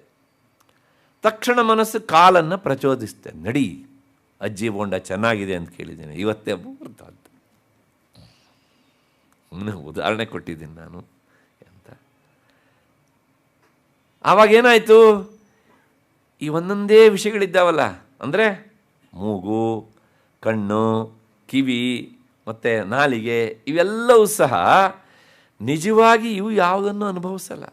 ನಾನು ಹೇಳಿದ್ನಲ್ಲ, ಇವು ಮಾಧ್ಯಮಗಳು ಅಷ್ಟೇ, ಸಪ್ಲೈಯರ್ಸ್ಗಳು ಇವು. ಆ ಸಪ್ಲೈಯರ್ಸ್ಗಳು ತಂದು ಸಪ್ಲೈ ಮಾಡಿದ್ದನ್ನು ಒಳಗಡೆಯಿಂದ ಕುಳಿತು ಅನುಭವಿಸೋದು ಯಾವುದು? ಮನಸ್ಸು. ಹಾಗಾಗಿ ಏನು ಮಾಡುತ್ತೆ ಅಂತ ಕೇಳಿದರೆ, ಅದು ಈ ಇಂದ್ರಿಯಗಳ ಕಡೆಗೆ, ಇಂದ್ರಿಯಗಳನ್ನು ಮತ್ತೆ ಮತ್ತೆ ವಿಷಯಗಳ ಕಡೆಗೆ ಪ್ರಚೋದಿಸ್ತಾ ಇರುತ್ತೆ. ಹೋಗಿ ಹೋಗಿ ತಗೊಂಡು ಬನ್ನಿ, ಸಪ್ಲೈ ಮಾಡಿ ನನಗೆ ಅಂತ. ಕೊನೆಗೆ ಏನಾಗುತ್ತೆ ಕೇಳಿದರೆ, ಆ ಮನಸ್ಸಿಗೂ ಇಂದ್ರಿಯ ವಸ್ತುಗಳಿಗೂ ದ್ವಾರದಂತಿರುವಂತಹ ಇಂದ್ರಿಯಗಳು ಅದಕ್ಕೆ ಸಪ್ಲೈ ಮಾಡಿ ಮಾಡಿ ಮಾಡಿ ಜರ್ಝರಿತ ಆಗಿಬಿಡ್ತವೆ. ಆದರೆ ಒಳಗಡೆ ಕುಳಿತು ಅನುಭವಿಸ್ತಾ ಇರುವಂಥ ಮನಸ್ಸು ಮಾತ್ರ ನನಗೆ ಇನ್ನೂ ಬೇಕು ಅಂತ ಬಯಸ್ತಾನೇ ಇರುತ್ತೆ. ನೋಡಿ, ಕಣ್ಣು ಕಾಣೋದಿಲ್ಲ, ಅದರ ರೂಪ ನೋಡಬೇಕು ಅಂತ ಚಪಲ. ಕಿವಿ ಕೇಳಿಸೋದಿಲ್ಲ, ಏನಂದೆ ಪಕ್ಕದ ಮನೆಯವ್ರ ಚಾಡಿ ಕೇಳಬೇಕು ಅಂತ ಚಪಲ. ನಾಲ್ಗೆಯಲ್ಲಿ ತಿಂದಿದ್ದು ಈಚೆ ಬರುತ್ತೆ, ಯಾಕೆಂದರೆ ಯಾವ ಕಂಪೌಂಡು ಇಲ್ಲ, ಕಂಪೌಂಡ್ ವಾಲ್ ಬಿದ್ದು ಹೋಗಿದೆ, ಗೊತ್ತಾಯ್ತಲ್ಲ ಏನು ಅಂತ ಅಲ್ವಾ? ಯಾಕೆಂದರೆ ಭಗ್ನದಂತ, ಆದರೂ ಸಹ ಚಪಲ. ಹಾಗೆ ಅಂತ ಹೊಟ್ಟೆ ಹಸ್ದಿಲ್ಲ, ನಾಲ್ಗೆ ಚಪಲ. ಯಾಕೆ ಹೀಗಾಗುತ್ತೆ ಅಂದರೆ, ಈ ಬಹಿರಿಂದ್ರಿಯಗಳನ್ನು ನಿಗ್ರಹಿಸದೇ ಇದ್ದಾಗ ಎಲ್ಲ ತೊಡಕಾಗತ್ತೆ ಹೀಗೆ ಅಂತ. ಬಹಿರಿಂದ್ರಿಯಗಳನ್ನು ನಿಗ್ರಹಿಸಿದರೆ, ಅಂತರಿಂದ್ರಿಯಗಳನ್ನು ನಿಗ್ರಹಿಸದೇ ಇದ್ದರೆ ಆಗಲೂ ತೊಡಕೆ. ಅಂತರಿಂದ್ರಿಯದ ನಿಗ್ರಹವೂ ಆಗಬೇಕು, ಬಹಿರಿಂದ್ರಿಯದ ನಿಗ್ರಹವೂ ಆಗಬೇಕು. ನೀವು ಕೇವಲ ಈ ಬಹಿರಿಂದ್ರಿಯಗಳನ್ನು ಅಂದರೆ ಕಣ್ಣು, ಕಿವಿ, ಮೂಗು, ಬಾಯಿ ಮತ್ತು ಚರ್ಮ ಇವುಗಳನ್ನು ನಿಗ್ರಹಿಸಿ ಅಂತರಿಂದ್ರಿಯವಾದ ಮನಸ್ಸನ್ನು ನಿಗ್ರಹಿಸದೇ ಇದ್ದರೆ ಹೇಗಿರುತ್ತೆ ಅಂದರೆ, ಸುಂದರವಾದ ಪ್ಲಾಸ್ಟರ್ ಮಾಡ್ತೀರ ಗೋಡೆಗೆ ಹೊರಗಡೆಯಿಂದ, ಒಳಗಡೆಗೆ ಒಂದು ಇಲಿ ಸೇರ್ಕೊಬಿಟ್ಟಿದೆ. ಅದು ನಾಳೆ ಎಲ್ಲಿ ಬಿಲ ಕೊರೆಯುತ್ತೆ ಗೊತ್ತಾಗೋದಿಲ್ಲ. ಆ ಇಲಿ ಯಾವುದು ಅಂದರೆ ಇದೇ ಮನಸ್ಸು ಅಲ್ವಾ? ದೇಹವೇ ಒಂದು ಗೋಡೆ, ಪ್ಲಾಸ್ಟರ್ ಮಾಡಿದ್ದೀರಾ. ಯಾವುದು ಕೇಳಿದರೆ ಬಹಿರಿಂದ್ರಿಯಗಳನ್ನು ನಿಗ್ರಹಿಸುವಿಕೆ. ಆದರೆ ಏನು ಮಾಡಿದ್ದೀರಾ ನಿಮಗೆ ಗೊತ್ತಿಲ್ಲ, ಒಂದು ಇಲಿ ಸೇರಿಕೊಂಡಿದೆ. ಆ ಗೋಡೆ ಸೇಫು ಅಂತೀರಾ? ಎಲ್ಲಿ ಬೇಕಾದ್ರೂ ಅದು ತೂತು ಮಾಡ್ಬೋದಲ್ವಾ? ಹಾಗೆ ಅಂತರಿಂದ್ರಿಯ ನಿಗ್ರಹ ಶಮ, ಬಹಿರಿಂದ್ರಿಯ ನಿಗ್ರಹಗಳು ದಮ. ಬಹಿರಿಂದ್ರಿಯ ನಿಗ್ರಹಗಳು ಅಂದರೆ ಇಲ್ಲಿ ಈ ಕರ್ಮೇಂದ್ರಿಯಗಳೂ ಬಂದು, ವಾಕ್ ಕಡಿಮೆ ಮಾತನಾಡು ಸಾಧ್ಯವಾದಷ್ಟು, ಪಾಣಿ ಮತ್ತು ಪಾದ, ಕೈ ಯಾವಾಗಲೂ ಒಳ್ಳೆಯ ಕೆಲಸಕ್ಕೋಸ್ಕರ ಉಪಯೋಗ ಆಗಬೇಕು, ಹೀಗಲ್ಲ. ಗೊತ್ತಾಯ್ತಲ್ಲ ಏನು ಅಂತ? ಅಂದರೆ ಉತ್ಕೃಷ್ಟವಾದಂಥ ಕೆಲಸ ಮಾಡೋದಕ್ಕೆ, ದಾನ ಧರ್ಮ ಮಾಡೋದಕ್ಕೆ, ಭಗವಂತನ ಅರ್ಚನೆ ಮಾಡೋದಕ್ಕೆ, ಇತ್ಯಾದಿಯಾಗಿ. ಪಾದ ಎಲ್ಲೋ ಹೋಗಬೇಕು ಅಂತಂದರೆ ಯಾವುದೋ ಬ್ಯಾಡದ ಜಾಗಕ್ಕೆ ಹೋಗೋದಲ್ಲ, ಭಗವಂತನ ಸನ್ನಿಧಿಗೆ, ದೇವಾಲಯಗಳಿಗೆ, ಯಾತ್ರೆಗಳಿಗೆ, ಈ ಎಲ್ಲ ಕೆಲಸಕ್ಕೆ ಉಪಯೋಗ ಆಗಬೇಕು. ಇನ್ನು ಮಲಮೂತ್ರ ದ್ವಾರಗಳು, ಕರ್ಮೇಂದ್ರಿಯಗಳು, ಅವುಗಳಿಂದ ಏನು ಪ್ರಯೋಜನ ಅಂತಂದರೆ, ನಮ್ಮ ಸಾಧನೆಯ ಕಾಲದಲ್ಲಿ ಅವು ನಮಗೆ ತೊಂದರೆಯನ್ನು ಕೊಡಬಾರದು. ಹಾಗೆ ತೊಂದರೆಯನ್ನು ಕೊಡದೇ ಇರುವಿಕೆಯೇ, ಹಾಗೆ ಅವುಗಳನ್ನು ಹದ್ದುಬಸ್ತಿನಲ್ಲಿ ಇರಿಸಿಕೊಳ್ಳುವಿಕೆಯೇ ಅವುಗಳ ನಿಗ್ರಹ.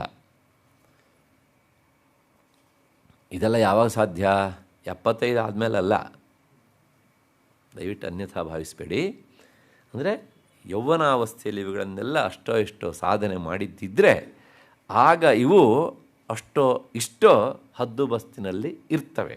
ಹಾಗಾಗಿ ಶಮ ಮತ್ತು ದಮ, ಕರ್ಮೇಂದ್ರಿಯಗಳನ್ನು ಸಹ ನಿಗ್ರಹದಲ್ಲಿ ಇರಿಸ್ಕೊಳ್ಬೇಕು ಹೀಗೆ ಅಂತ. ಕರ್ಮೇಂದ್ರಿಯ ನಿಗ್ರಹದಲ್ಲಿ ಇರಿಸಬೇಕು ಅಂತಂದರೆ ಆ ಕರ್ಮೇಂದ್ರಿಯಗಳಂಥ ಮಲಮೂತ್ರಗಳನ್ನು ಪೂರ್ತಿಯಾಗಿ ತಡೆಯುವುದಲ್ಲ. ಏಕೆಂದರೆ ಅದರಿಂದ ಏನಾಗುತ್ತೆ, ನಿಮ್ಮ ಮನಸ್ಸು ಅದರ ಕಡೆಗೆ ಹೋಗುತ್ತೆ. ಹಾಗಲ್ಲ, ಅವು ನಮಗೆ ತೊಂದರೆ ಕೊಡದೇ ಇರುವ ಹಾಗೆ, ಮತ್ತು ಅಕಸ್ಮಾತ್ ಹೋಗಲೇಬೇಕು ಅಂತ ಅನಿಸಿದಾಗ ಮೃಜ್ಜಲಾದಿಗಳನ್ನು ಅವುಗಳನ್ನು ಶುಚಿಯಾಗಿರಿಸಿಕೊಳ್ಳುವಿಕೆ, ಅದು ಅವುಗಳ ಶುಚಿತ್ವ, ಅದು ಅವುಗಳ ನಿಗ್ರಹವೂ ಸಹ ಹೌದು. ಹೀಗೆ ಶಮ ದಮ ಆಯಿತು. ಇಷ್ಟಾದ ಮೇಲೆ ನೆಕ್ಸ್ಟ್ ಉಪರತಿ. ಉಪರತಿ ಅಂದರೆ ಅದೇ ಸಮಾಧಾನ ಒಳಗಡೆಯಿಂದ. ಸಾಕು ನನಗೆ ಲೋಕ ವ್ಯವಹಾರದಿಂದ ಹಿಂದೆ ಸರಿಯುವುದು. 65 ಆಯ್ತಪ್ಪ, 70 ಆಯಿತು, ಇನ್ನೂ ಸಹ ನಾನು ಅಂಗಡಿಗೆ ಹೋಗಿ ಕುಳಿತುಕೊಂಡು ಬಿಸ್ನೆಸ್ ಮಾಡಬೇಕು ಅಂದರೆ ಹಾಗೆ. ಆಗ ಪ್ರಾಯಪ್ರಬುದ್ಧ ಅಂತ ಮಗ ಅಪ್ಪನೇ ಯಾವಾಗಲೂ ಅಲ್ಲಿ ಕುಳಿತು ಅವನು ಏನು ಅಂದ್ಕೊಳ್ತಾನೆ. ಇದು ಒಂದು. ಅದಕ್ಕಿಂತ ಹೆಚ್ಚು ಇವನು ಅಲ್ಲಿ ಕುಳಿತರೆ ಹೋಗ್ಕೊಂಡು ವ್ಯಾಪಾರದ ಬಗ್ಗೆ ವಿಚಾರ ಮಾಡ್ತಾಯಿದ್ರೆ ಇವನು ತನ್ನ ಪಾರಮಾರ್ಥಿಕವಾದಂತಹ ಲಕ್ಷ್ಯದ ಬಗ್ಗೆ ಯಾವಾಗ ವಿಚಾರ ಮಾಡೋದು ಅಲ್ವಾ? ಹಾಗಾಗಿ ಉಪರತಿ ಈ ಮಾತು ಬಂದಿದ್ದಕ್ಕೆ ಒಂದು ಇತ್ತೀಚೆಗೆ ನಾನು ಕೇಳಿದಂಥ ಒಂದು ಮಾತನ್ನು ಹೇಳ್ತೇನೆ. ನನಗೆ ಇತ್ತೀಚೆಗೆ ಒಬ್ಬ ರೈತ ಫೋನ್ ಮಾಡಿದ್ದ. ಕಾರಣ ಏನು ಅಂದರೆ, ಈ ಲಲಿತಾ ನಾಮ ವೈಭವ ಪುಸ್ತಕ ಬಂತಲ್ಲ, ಈ ಪುಸ್ತಕವನ್ನು ನಾನು ಓದಬೇಕು. ಯಾವುದೋ ಒಂದು ಒಳ್ಳೆಯ ಮ್ಯಾಗ್ಝಿನಲ್ಲಿ ನಾನು ಅದ್ರ ಬಗ್ಗೆ ನೋಡಿದೆ. ಆ ಮ್ಯಾಗ್ಝಿನ್ ನಾನು ಯಾವಾಗಲೂ ತರಿಸ್ತಿದ್ದೆ. ಅಲ್ಲಿ ಬಂದಂತಹ ವಿಷಯ ಅಂದರೆ ನಂಗೆ ತುಂಬ ಗೌರವ. ಹಾಗಾಗಿ ನನಗೆ ಈ ಪುಸ್ತಕಗಳನ್ನು ದಯವಿಟ್ಟು ನೀವು ಏನಾದ್ರು ಮಾಡಿ ಕಳಿಸ್ಕೊಡ್ಲಿಕ್ಕೆ ವ್ಯವಸ್ಥೆ ಮಾಡ್ತೀರಾ ಅಂತ ಕೇಳಿದ. ಆಯಿತು ಅಂತಂದೆ. ಅವನ ಮಾತನ್ನು ಕೇಳಿದಾಗ ನನಗನ್ನಿಸ್ತು, ಇವನು ಪೇಟೆಯ ಪಾಲಿಶ್ಡ್ ಅಲ್ಲ ಅಂತ ಅನ್ನಿಸ್ತು ನನಗೆ. ಅಂದರೆ ಒಂಥರ ಈ ಅನ್ಪಾಲಿಶ್ಡ್ ಡೈಮಂಡ್ ಇದ್ದಾನೆ ಇವನು ಅಂತ ಅವನ ಮಾತಿನಿಂದ ಗೊತ್ತಾಯ್ತು ನನಗೆ. ಆಮೇಲೆ ಅವನು ಕೃಷಿಕ ಅಂತ ಗೊತ್ತಾಯಿತು. ಕೇಳಿದೆ ನಾನು, ಏನು ಮಾಡ್ತೀರಾ ಅಂತ ಹೇಳ್ದ. ನಾನೊಬ್ಬ ಕೃಷಿಕ, ನನಗೆ ವಯಸ್ಸು ಇವಾಗ 68. ಕಳೆದ 8 ವರ್ಷಗಳಿಂದ ನಾನು ಎಲ್ಲ ಕೆಲಸ ಬಿಟ್ಟಿದ್ದೇನೆ, ಮಕ್ಕಳಿಗೆ ನಾನು ವಹಿಸಿಬಿಟ್ಟಿದ್ದೇನೆ. ನೀವೇನು ಮಾಡ್ತೀರಿ ಅಂದೆ. ನಾನು ಇದೇ ಈ ಪುಸ್ತಕ ಕಳಿಸ್ಕೊಡಿ, ವ್ಯವಸ್ಥೆ ಮಾಡಿ ಅಂತ ಕೇಳಿದ್ನಲ್ಲ, ನಾನು ಇಂಥ ಪುಸ್ತಕಗಳನ್ನೇ ಓದೋದಕ್ಕೆ ಶುರು ಮಾಡಿದ್ದೇನೆ. ನನಗೇನೋ ಒಂದು ರೀತಿಯ ಸಮಾಧಾನ. ಅಧ್ಯಾತ್ಮಪರವಾದಂಥ ವಿಚಾರಗಳನ್ನು ತಿಳಿಸುವ ಗ್ರಂಥಗಳನ್ನು ಓದಿದಾಗ ನನಗೆ ಈ ಲೋಕದ ಕೆಲಸಗಳು ನಾನು ಬಿಟ್ಟಿದ್ದು ಬಹಳ ಸಂತೋಷ ಕೊಡ್ತಾ ಇವೆ ಅಷ್ಟೇ ಹೊರತು ಸಹ ಅದನ್ನು ಬಿಟ್ಟೇ ಅಂತ ನನಗೆ ಎಳ್ಳಷ್ಟು ಬೇಸರಿಲ್ಲ ಸ್ವಾಮಿ ಅಂತ ಹೇಳಿದಾತ. ಒಬ್ಬ ಹಳ್ಳಿಯ ಸಾಮಾನ್ಯ ರೈತ. ಆದರೆ ಪೇಟೆಯಲ್ಲಿರೋ ನಮಗೆ ಈ ಬುದ್ಧಿ ಬರೋದಿಲ್ಲರಿ ಭಾಳಷ್ಟು ಸಲ. ದಿಸ್ ಈಸ್ ಕಾಲ್ಡ್ ಉಪರತಿ. ಲೋಕವ್ಯವಹಾರ ಸಾಕು, ನನಗಿನ್ನು ಬೇಕಾದದ್ದು ಪಾರಮಾರ್ಥಿಕವಾದಂಥದ್ದು. ಯಾಕೆಂದರೆ ನಾನು ನನ್ನ ಡೆಸ್ಟಿನೇಷನ್ನನ್ನು, ಗುರಿಯನ್ನು ತಲುಪೋದಕ್ಕೆ ಈ ವ್ಯವಹಾರಗಳು ಪ್ರತಿಬಂಧಕ ನನಗೆ. ಹಾಗಾಗಿ ನನಗೆ ಅಧ್ಯಾತ್ಮ ವಿಚಾರ ಮತ್ತೆ ಮತ್ತೆ ಬೇಕು ಅಂಥೇಳಿ, ಅದು ಎಲ್ಲಿ ನಡೆಯುತ್ತೆ ಅದನ್ನು ಕೇಳುವುದು ಅಥವಾ ಕೇಳಲಿಕ್ಕೆ ಅವಕಾಶ ಇದ್ದಾಗ ಅಂತಹ ಪುಸ್ತಕಗಳು ಸಿಕ್ಕಾಗ ಅವುಗಳನ್ನು ಓದುವುದು, ಇವೆಲ್ಲವೂ ಸಹ ಪಾರಮಾರ್ಥಿಕ ವಿಚಾರದತ್ತ ನಮ್ಮನ್ನು ಕರ್ಕೊಂಡು ಹೋಗುವಂಥ ಮಾಧ್ಯಮಗಳಾಗ್ತವೆ.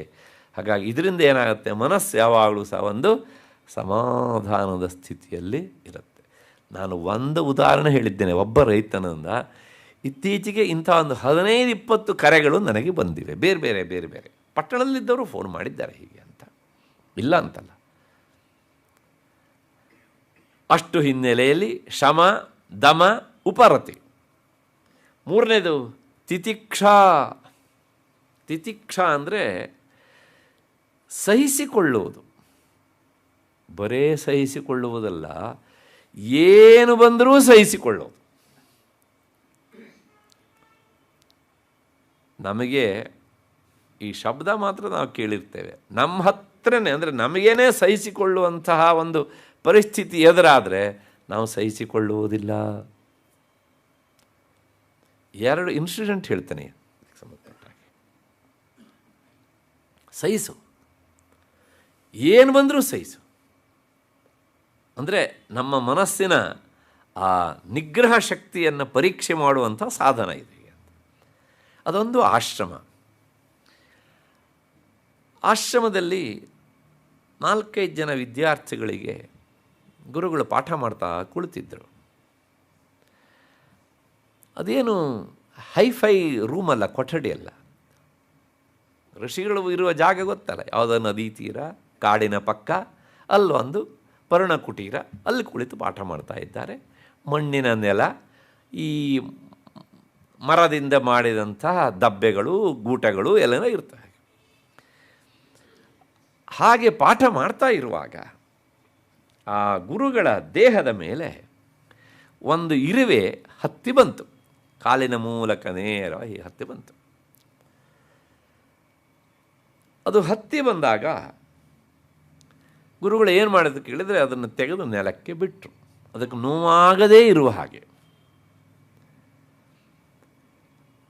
ಒಬ್ಬ ಶಿಷ್ಯ ಇದನ್ನು ನೋಡಿದ ಪಾಠದ ಮಧ್ಯದಲ್ಲಿ. ಪಾಠ ಮಾಡ್ತಾ ಇದ್ರು ಗುರುಗಳು. 5 ನಿಮಿಷ ಆದಮೇಲೆ ಮತ್ತೆ ಪುನಃ ಇರುವೆ ಬಂತು, ಇನ್ನೊಂದು ಕಾಲಿನ ಮೂಲಕ ಬಂತು, ಅವರ ತೊಡೆ ಹತ್ತಿರ ಬಂತು. ಆಗ ಗುರುಗಳು ನಿಧಾನವಾಗಿ ಅದಕ್ಕೆ ನೋವಾಗದೇ ಇರುವಾಗ ಎತ್ತಿ ಅದನ್ನು ಅಂಗೈಯಲ್ಲಿರಿಸಿ ಪಕ್ಕಕ್ಕೆ ಬಿಟ್ಟರು. ಮತ್ತೆ ಆ ಶಿಷ್ಯ ಅದನ್ನು ನೋಡಿದ ಪಾಠದ ಮಧ್ಯದಲ್ಲಿ. ಅದಾದ ಮೇಲೆ ಮತ್ತೊಂದು 5 ನಿಮಿಷ ಆದಮೇಲೆ ಮತ್ತೆ ಪುನಃ ಇರುವೆ ಬಂತು. ಬಂದಿದ್ದು ಮೊದಲು ಕಡಿದಿತ್ತೇನೋ ಗೊತ್ತಿಲ್ಲ, ಈ ಸಲ ಅಂತೂ ಅವರು ತೊಡೆ ಮೇಲೆ ಕುಳಿತು ಕಡಿದು ಬಿಟ್ಟಿದೆ ನೇರವಾಗಿ. ಅದು ಆ ಜಾಗದಿಂದ ಈಚೆ ಬರ್ತಾ ಇಲ್ಲ. ಅದನ್ನು ಬಿಡಿಸ್ಲಿಕ್ಕೆ ಹೋದರೆ ಅದರ ದೇಹವೇ 2 ತುಂಡಾಗಬೇಕು. ಆಗ ಶಿಷ್ಯ ತಕ್ಷಣ ಹೇಳಿದ, ಗುರುಗಳೇ, ಆಗಲಿಂದ ನೋಡ್ತಾ ಇದ್ದೇನೆ, ಅದನ್ನು ಆಚೆ ಹೊಸಕಿ ಹಾಕಬಾರ್ದಾ, ಅಂದರೆ ಮುಗಿಸಬಾರ್ದಾ? ಈಗಂತೂ ನಿಮ್ಗೆ ಕಡದೇ ಬಿಟ್ಟಿದೆ, ಯಾಕೆ ಅದ ಮೇಲೆ ಅಷ್ಟೊಂದು ನಿಮಗೆ ಮೋಹ? ನೀವು ಮಾಡಲಿಕ್ಕೆ ಆಗದಿದ್ದು ಹೇಳಿ, ನಾನೇ ಮಾಡ್ತೇನೆ, ನಮ್ಮ ಹೊಸಕ್ಕೆ ಹಾಕಿದ್ರೆ ಸಾಯಿಸಿಬಿಡ್ತೇನೆ. ಒಬ್ಬ ಶಿಷ್ಯನಾಗಿ ಹೆಂಗೆ ಏನು ಕೇಳಬೇಕು ಹೇಳಿದ, ಅವನಿಗೇನು ಕೇಳಿ